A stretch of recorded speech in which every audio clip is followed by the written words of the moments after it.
la Banque mondiale est par conséquent le premier partenaire financier du Niger. Donc un des objectifs de ma mission avec mes collègues, c'est de passer en revue l'état d'exécution de tous ces programmes de façon à avoir une idée claire des progrès qui ont été accomplis en termes de résultats et d'impact, mais également des défis qui restent posés afin que nous les adressions ensemble.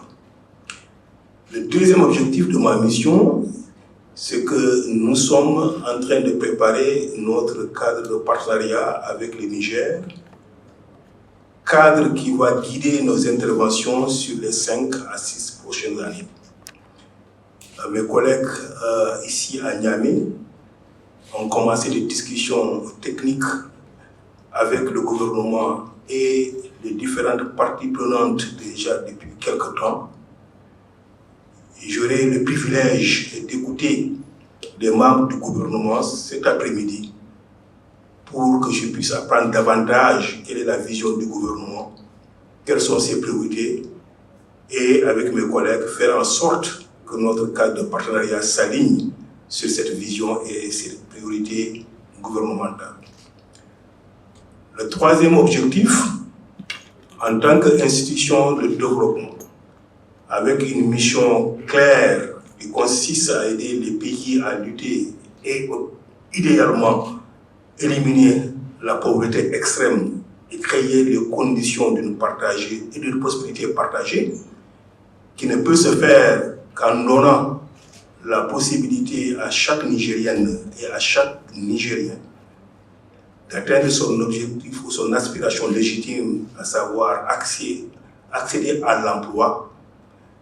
Nous allons échanger avec le gouvernement pour voir comment un certain nombre de portes d'entrée que nous avons définies au niveau du groupe de la Banque mondiale, qui, de notre expérience, et à partir de l'expérience mondiale, montrent que ces secteurs-là sont créateurs d'emplois, comment encore accélérer la cadence et élargir l'éventail de nos interventions dans ces secteurs-là.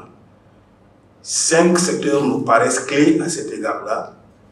Celui donc des infrastructures, y compris l'énergie conducive pour la création de l'emploi. Important pour le Niger, pays vaste, mais également un pays enclavé, dont les aspects de connectivité physique, mais également profiter des opportunités que présente le digital, sont essentiels pour avoir des effets d'entraînement sur l'ensemble de l'économie. Un deuxième secteur aussi est très important pour le Niger, potentiellement créateur d'emplois, et vous le savez déjà de toutes les façons, c'est le secteur de l'agriculture, mais l'agriculture qui doit être modernisée, qui doit bénéficier de la mécanisation, mais également du renforcement des capacités des agents agricoles à travers la formation, etc., et le renforcement des coopératives, pour que l'agriculture soit aussi un entrepreneur quelque part. Et ce qui pourra nécessairement contribuer à l'augmentation de la productivité de ces agriculteurs-là. Donc, deuxième secteur extrêmement important. Le troisième secteur qui nous paraît extrêmement important, à cet égard-là, c'est le secteur de la santé.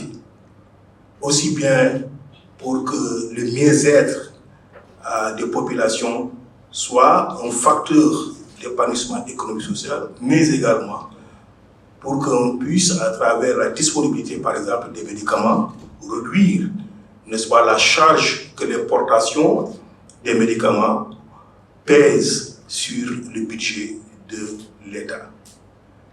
Le quatrième secteur qui est extrêmement important également, c'est le secteur du tourisme.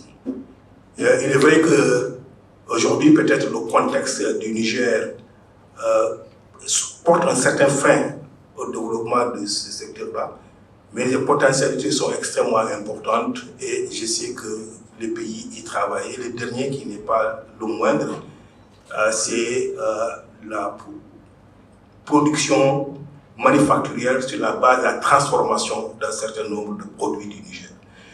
Donc, mis ensemble, l'ensemble de ces secteurs peut contribuer à la création des emplois. C'est des choses que nous allons discuter avec les autorités du Niger pendant notre mission. Mon tout dernier point, je l'ai dit au début de mon propos, nous avons un programme ancien avec le gouvernement. Plusieurs projets peuvent être cités pour illustrer cette assertion.